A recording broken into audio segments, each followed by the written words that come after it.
I was yesterday night thinking that what should I present. I mean, the medical profession and business, two words doesn't match.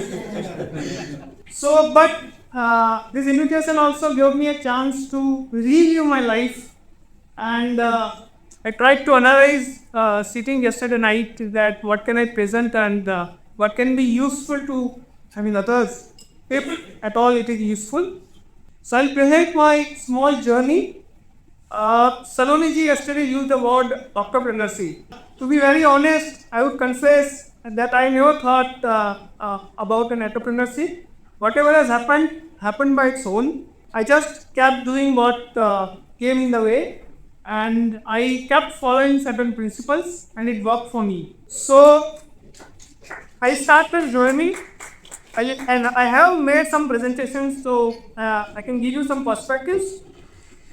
I'm actually coming from a small town place called Dharka. It is a small village kind of place near Ahmedabad. It has grown significantly.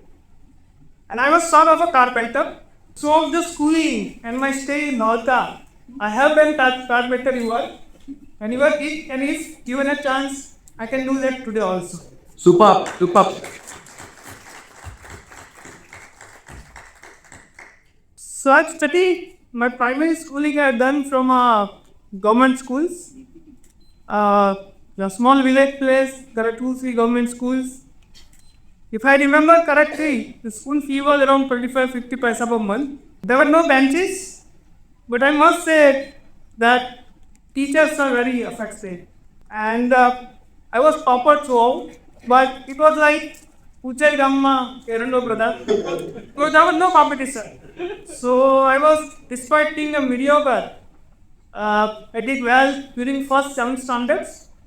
But I must say that during my schooling time, who were my friends, I hardly remember 1 or 2 names, those who have studied more than 10 standard. 1 or 2 guys were done BCom or something, otherwise they were not studied. And many of them are doing the kind of labor work today. I am still in contact with them. This was the kind of house I was staying at. And my generation, before my generation, none of them were studying more than 10th standard. So the picture was like, I do some primary schooling and I join with my father in Bob. But at the end of the 7th standard, my teacher came my home and asked my father that a son looks good, allow him to study little more. And my father agreed, and I'm grateful to him for doing so. So I remember reading my journey that one day I dreamed that I have a Alto car. If at all I will be able to afford. But at that time I didn't know that I can afford that. I thought that even if it is a bicycle, it would be good. It was just a day. So there are 2 schools in the Dharka where there is a 8 to 12 standard available, and one had a science stream. So I took the science stream. I really don't know why I took this science stream. And when I took the science, I'll tell you, there are many people around me. My father spoke they used something like, have you lost your mind? You cannot even pass the science stream. Because they saw me work that day I was working with my father in his carpentry work. But I took it. I don't know if destiny has written something else. So initially I felt little inferiority complex because there were a lot of bright kids in the school in the science stream from a very good family. But they were very good friends. They never bullied me or they never allowed me to feel that I'm not from the very good family. So I learned with them. I persisted and I learned with them. I finished the 12th standard, and to everyone's surprise, I had a good rank in the town in the 12th standard. I really didn't know what to do after 12th. But everybody was doing either medical or engineering. Being a carpenter's son, I thought that I do mechanical engineering. So I decided that tomorrow I'll take the mechanical engineering. It was a time where the graduation admission work used to be happen on the 12th March. Yes. There was no separate exam for that. And the engineering council, the counseling used to happen in early engineering college in Ahmedabad. So I decided that tomorrow I go to the early engineering college and I'll get mechanical engineering.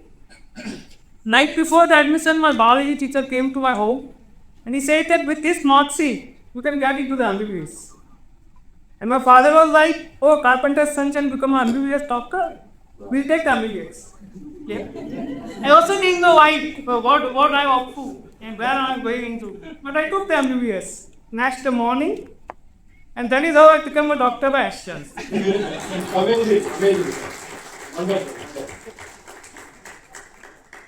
So, when I entered into the Corona Medical College MBBS, we said 1 year, 1.5 years, I felt that I went to the wrong place.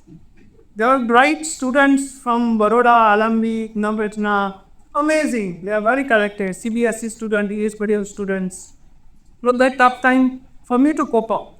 Coming from a small place, from a Gujarati medium primary school. But one thing I did throughout my life, which I feel that which is responsible for my growth, is I persisted. Wherever whatever comes, I just persist. So by the final year, I got a little grief and I felt that anyway, I can pass the emeritus and can become an MBBS doctor. And gradually my journey continued. But in the final year of MBBS, I made a good friends from a good schools in the Baroda. And they were very encouraging. And we were very good with each other. And by the final MBBS, we started liking surgery. So we thought that we do a post-graduation in surgery. So I asked my father, he was like, nobody has studied so much in our family. But he reluctantly agreed that okay, you can go ahead. So it was 5.5 years of MBBS and then another 3 years of surgery.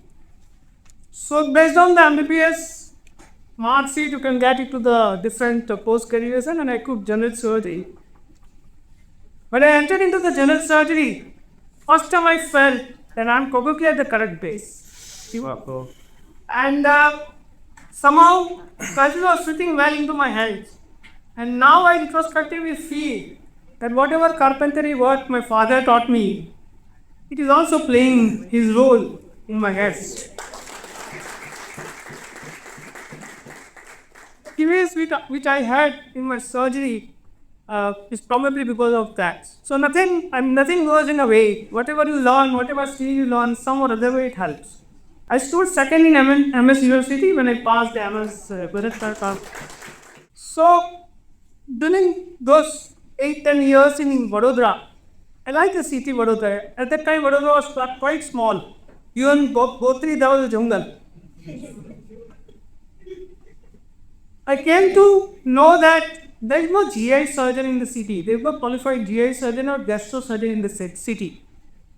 So, any patient who need an advanced gastro surgery, they need to travel to either Mumbai or Delhi. So there was a gap. And I don't know what came in my mind. I thought that I want to become a GI surgeon. It was a tough time because already studying for 8 years. And now I asked my father that I want to study for 3-4 more years. But it was a tough time. GI surgery total number of seats were somewhere around 20-22 across the country.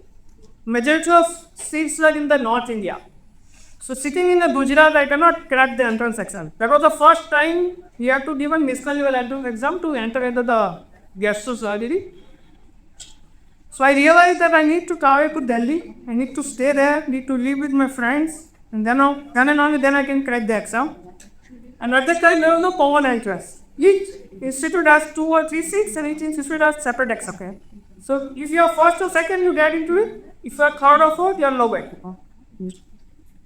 So to shift to Delhi, I required 50,000 rupees. I evaluated. I wanted to have a room on rent, and I wanted to have 50,000 rupees. My father says that we don't have that much of money to risk. So I was like, what can I do?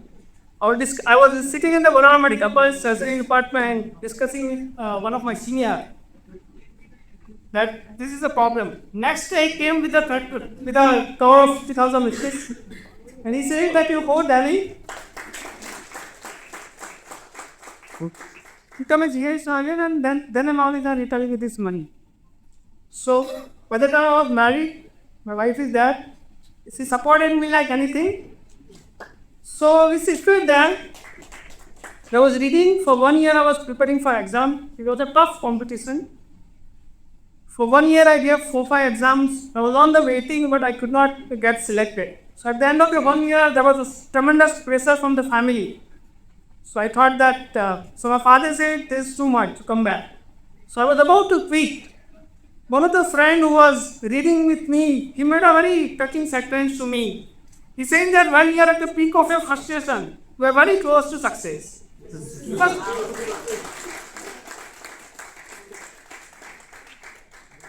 You just need to persist little longer. So I decided that let's give one more chance. I'll stay in Delhi for 6 more months. If I get selected, I'll stay. I'll go back to either Baroda or Dhalga.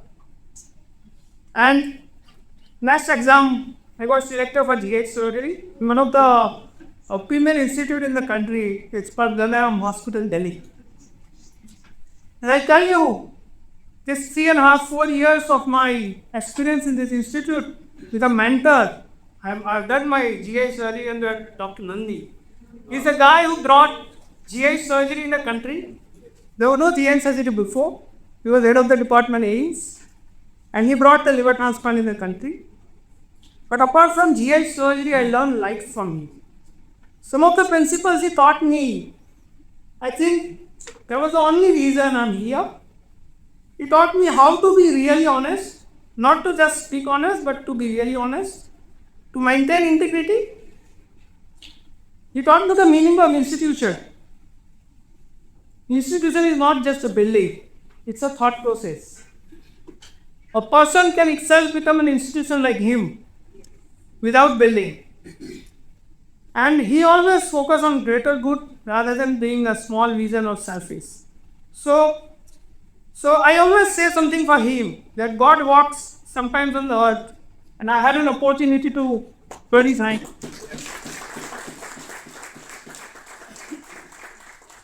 He's 90 years old, he's still working. There's no gastrosurgeon in the country who has not taken some other training with him. So after finishing my GI surgery, I came back to Baroda because I like the city.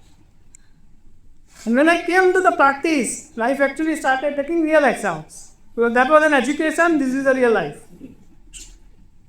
We stayed on the rank for I think 3-4 years in Baroda.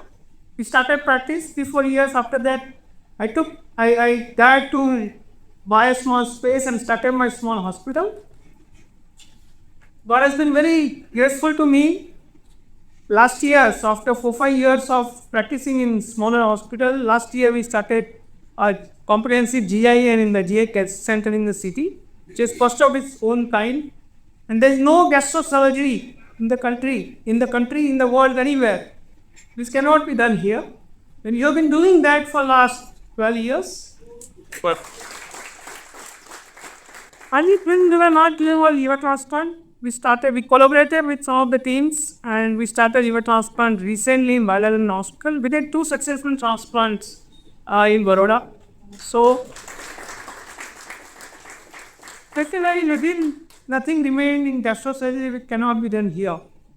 So I again repeat that this is something I have done differently than others, probably nothing. I'm also like everybody else. Only thing I have done differently probably is that I have persisted. Whenever it comes, I just persist. If I get convinced for something, I just persist. I give them a lot of time. I allow time to take its own course. During my practice and during my training, I learned that whatever progress or growth you want, it should be principle centered. These principles are like a nature laws. You cannot violate them. If you violate them and you still get some growth, it must be temporary. Right? The integrity, honesty, fairness, human dignity are the normal life, natural laws. And the service, quality and excellence are like a business or entrepreneurial natural laws. If you follow them, and if you have adapt, I think you can grow like anything. There is no limit. The ether of deception, fakeness, and manipulation is ultimately fatal. It will not last long. So, principles has to be followed in the process of growth. We many a time forget to follow. We many times violate those principles. So one thing I learned that we need to write them down somewhere. We need to revisit them again and again. We need to finalize 3, 4, 1, 2, whatever principles we want to follow, and we have to decide that these are the principles I'll never violate in my life, and that will help, I think, to become a good entrepreneur, to become a good human being, for whatever good you are at. Another thing I learned in my medical profession, that in the process of growth, many times we try to make a profit out of somebody else's pain, somebody else's misery, especially medical professor. But I've learned that people are willing to pay whatever you ask, but make a profit out of solving the problem, rather than taking advantage of it.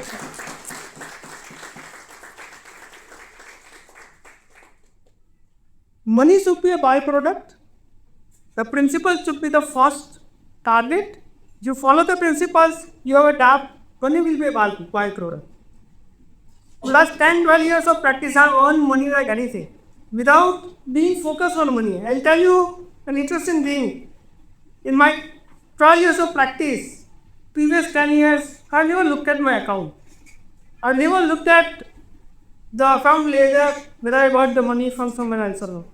That just comes and I realized that I don't need even this much of money. I like this message I got somewhere from the WhatsApp that certainly which field I could make a great career. And the guy answers that be a good human being. There's a lot of vacancy there.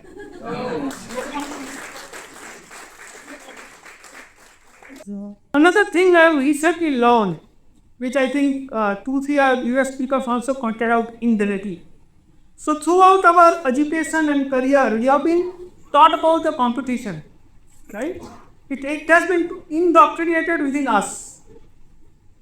We have been taught that if you want to get a first rank, someone else has to have a second rank. If you want to win, somebody has to lose. But recently I realized, obviously from dependency you have to become independent, but independency will take you to a growth up to a certain extent. If you want to grow more, you have to become an interdependence. It's like a collaboration, obviously, which is a philosophy of this platform. So life is not a competition. Competition works only in school and sports. I think next all areas, life is not a competition. 1 + 1 is never less than 2. It is always you the key. So collaboration always helps. Only thing is that only independent person can go into the interdependency. Dependent person cannot go. So it is a first step to become an independent, and then you become an interdependent, and you can grow like anything. I do 50 to 60 surgeries a month. I realize that if I want to grow more, if I want to serve more, it's not possible. Humanly, it is not possible. It means that I have to make a team, I have to have people with me, I have to make a system, I have to make a protocol, and that is how further growth can happen. So if I want to grow further, interdependency is the only way to grow. Independent, I'm doing amazingly well, but I cannot grow more now. Another thing I have learned, that whenever there is a clash between relationship and money, always choose relationship. Because tomorrow we get the money, but and I must say relationship has amazing value over the money. This is my last slide. So, in the process of growth and progress, two things we always forget, majority of us always forget, is health and family, including friends. So, majority of people around me I see, including me, that by the time of 40, 45, were grown amazingly well, but your health has deteriorated, your family is not happy, and you are not happy. So you have millions of rupees in bank, but you are not happy with your growth. You are not content with your growth. So real happiness will come only if you take care of your health and family. I would advise everybody at least 30 minutes to 1 hour daily for a health. That will be the biggest investment of your life. No other investment will help unless you have a health. And no success can ever compensate failure at home. So if you are happy at home, your growth as an entrepreneur will be much more happier and acceptable to everybody.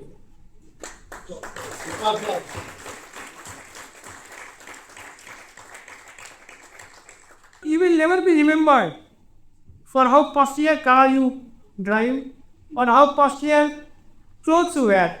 You will always be remembered for what difference you made in others' lives. Yes. Every entrepreneurship, everywhere we work, there is a chance to make difference in others' lives. If you do that, God will be remembered forever. I remember this line always. I like this line, right? अपनी हर फतह पर इतना गुरूर मत कर, मिट्टी से पूछ आज सिकंदर कहाँ है?